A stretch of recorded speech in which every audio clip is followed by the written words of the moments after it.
No. ওকে, তাহলে petals of blood,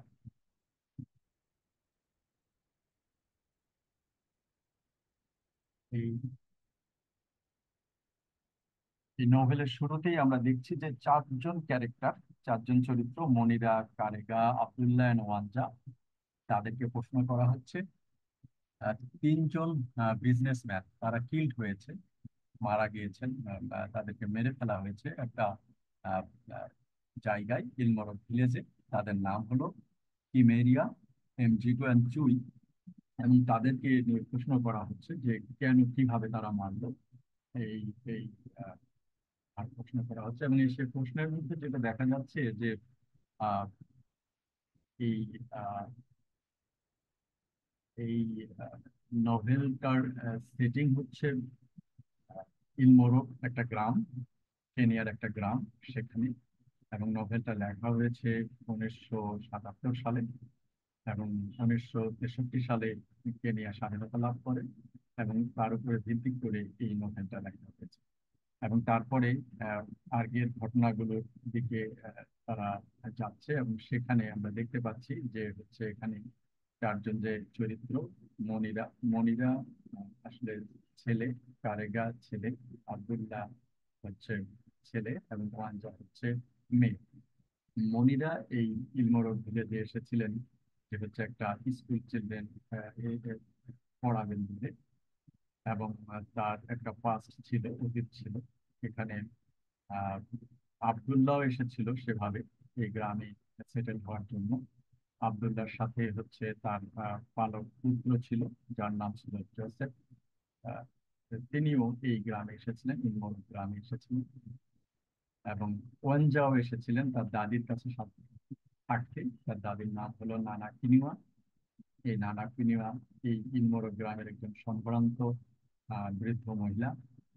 আহ, সেখানে এসেছিলেন। এবং ওয়েনজা এসে এখানে আবদুল্লাহর একটা দোকান ছিল, দোকান, আবদুল্লাহ একটা দোকান এবং বার ছিল। সেই বারে ওয়ানজা কাজ করা শুরু করে।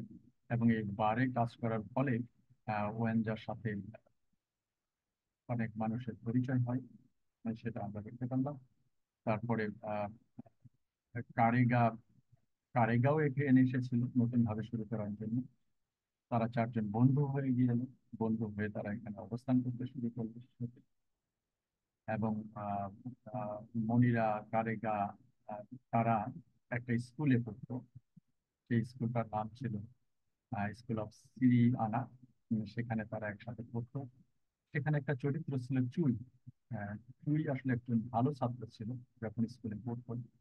এবং এই মনিরা কারেগাকে স্কুল থেকে তাড়িয়ে দেওয়া হয়েছিল যে তারা স্কুলের হেডমাস্টারের এগেনস্টে অনেক আন্দোলন করেছিল।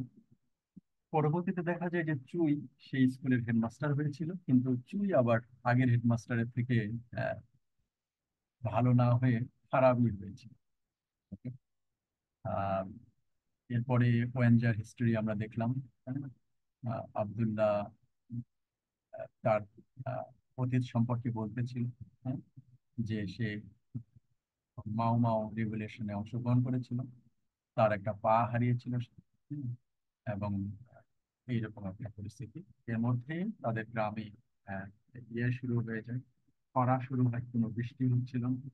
এই জন্য সবাই মিলে তারা সিদ্ধান্ত নেয় যে তারা নাইরোবিতে যাবে, সেখানে তাদের এমপির সাথে দেখা করবে। যেই ভাবা সেই কাজ, তারা নাইরোবির উদ্দেশ্যে রওনা দিল। এটা একটা খুব ট্রাভেলসাম জার্নি ছিল। এই জার্নির মধ্যে আব্দুল্লাহ তার গল্প বলছিল, কিভাবে সে বনে জঙ্গলে কাটিয়েছে, কিভাবে সে মহা বিদ্রোহে অংশগ্রহণ করেছে। এই গল্পগুলো থেকে তারা বেশ আনন্দ পাচ্ছিল। এরপরে নানা কিনিমা তার অতীতের গল্প বলতেছিল। অতীতের মানে যখন এই ইলমোরগে ব্রিটিশ শাসন আসেনি তার আগে কেনিয়া কেমন ছিল, এই ইলমোরগ ভিলেজ কেমন ছিল, এই আফ্রিকা কেমন ছিল, এইগুলো নিয়ে নানা কিনিমা কথা বলছিল। তখন যখন তারা নাইরোবিতে পৌঁছিল, তখন দেখলো যে লোকাল এমপি তাদেরকে সাহায্য না করে বরঞ্চ তাদেরকে অনেক বেশি প্রশ্ন করা শুরু করলো। তোমরা কেন এসেছো, কি কারণে এসেছো, তোমরা যে পিসফুল সিচুয়েশন এটাকে তোমরা ডিস্টার্ব করছো, এই অভিযোগে তাদেরকে হচ্ছে অ্যারেস্ট করলো। এবং পরবর্তীতে আবার তারা ওয়ানজার একজন পরিচিত আইনজীবী ছিল, আইনজীবীর সহায়তায় তারা রক্ষা পেল। এবং রক্ষা পেল, কিন্তু এই সময় যেটা হলো কি, যে ইলমোরগের এই ঘটনা, এই মানুষগুলো যে তারা এত দূর থেকে নাইরোবিতে এসেছে, তারা যে আহ, ইয়ে করছে, আহ, আন্দোলন করছে, সেই ভিলেজে বৃষ্টি হচ্ছে না, গ্রামে বৃষ্টি হচ্ছে না, এই সমস্ত গুলোই হচ্ছে মিডিয়ার আকর্ষণ পেল। সবাই এই প্লেসটা কোথায়, হ্যাঁ, এইরকম। যখন এরকম হলো, তখন বিভিন্ন মানুষ সেখানে দান করতে শুরু করলো। অনেক টুরিস্ট সেখানে আসলো, এবং টুরিস্ট এসে এই গ্রামে উন্নত হতে শুরু করলো। এবং এই সেই সময়, সেই বছর আবার ইন্দোরে অনেক ভালো বৃষ্টি হলো, ভালো ফসল হলো। এবং আহ, and তারপরে আহ, সেখানে মনিরা, নানা কিনুনা, তার একটা স্পেশাল মদ ছিল। সেই মদের নাম হলো ঠেঙ্গেটা। সেই ঠেঙ্গেটা কিভাবে বানাতে হয় সেটা সে সবাইকে দেখাই দিল। এবং ঠেঙ্গেটা তারা সবাই পান করলো। পান করার পরে তারা বিভিন্ন কিছু অতীত স্মৃতি রোমন্থন করা শুরু করলো। এবং অতীতের কথাই জানা গেল যে এখানে আহ, আহ, আহ, সে তার ব্রাদার, গারেগাস ব্রাদার মাওয়া রিভলিউশনে অংশগ্রহণ করেছিল। So he took a position in teaching school. পরবর্তীতে কারেগা টিচিং স্কুলে যোগদান করে। That is the story. এবং এভাবে গল্প এগোতে থাকে, এবং মনিরা পরবর্তীতে কারেগাকে স্কুল থেকে তাড়িয়ে দেয়, এবং কারেগা স্কুল চলে যায়, গ্রাম ছিল। এবং 1 বছর পরে সে আবার ফিরে আসে। সেখানে এসে দেখে যে ইলমোরকের চেহারাই পরিবর্তন হয়ে গেছে, আধুনিক গ্রাম হয়ে গেছে, গ্রাম আর সেখানে নেই, সেখানে শহর হয়ে গেছে। অনেক টুরিস্ট আসছে, রাস্তাঘাট তৈরি হয়েছে, বিভিন্ন কোম্পানি তাদেরকে এসে লোন দিচ্ছে, সেই লোন তারা নিচ্ছে।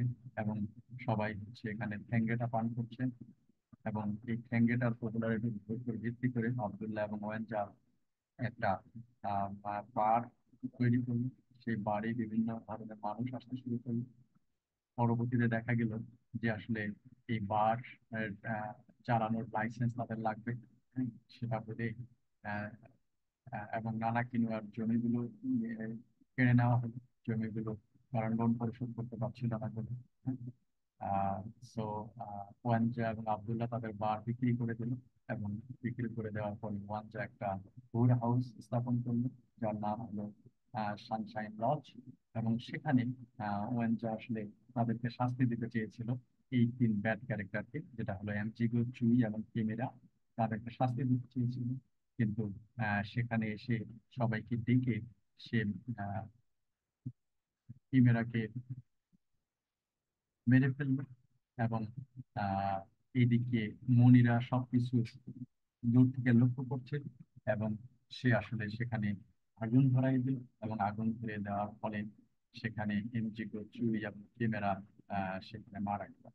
এবং এই মারা যাওয়ার ফলেই এই উপন্যাসটা এই শেষের দিক থেকে শুরু হয়েছে। এবং শেষের দিক থেকে শুরু হয়ে ফ্ল্যাশব্যাকের মাধ্যমে পুরো এই ইমরো ভিলেজ ব্রিটিশ শাসনের আগে কেমন ছিল, এবং ব্রিটিশ শাসনের পরে কেমন হয়েছে, এবং বর্তমানে কেমন হয়েছে, এই সমস্ত উপযোগ্য নিয়ে এই নভেলটা লেখা হয়েছে। That is petals of blood. এবং ওয়েনজা আবার মা হবে, সেটা একটা হোপফুল, একটা হোপ দিয়ে এই নভেলটা শেষ হয়েছে। So that is the novel.